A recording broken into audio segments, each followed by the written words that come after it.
Eğer kanalda yeniyseniz her gün buna benzer içerikler alabilmek için kanala abone olduğunuza emin olun. Uşaqları xəstəxanaya mütləq qoymaq lazımdır. Harda yaşayırlar. Orada da poliklinikada. Getdik. Məktəbə spravka zadnası lazım oldu. Buradan almalısan. Uşaq xəstələndi. Wow. Bura gətirirsən. Qəşəng. Beğendim.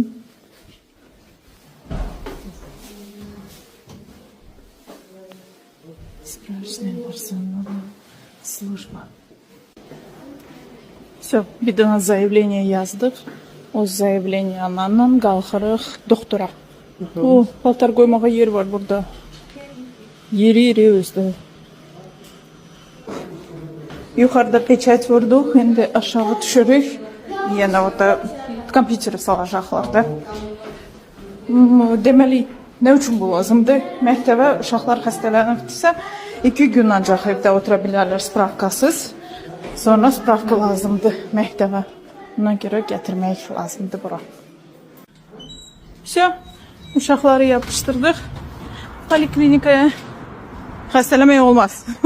Sadəcə spravkalara görə və pulsuz həkimə getmək, fluorografiya, belə şeylər hamısı pulsuz olacaq.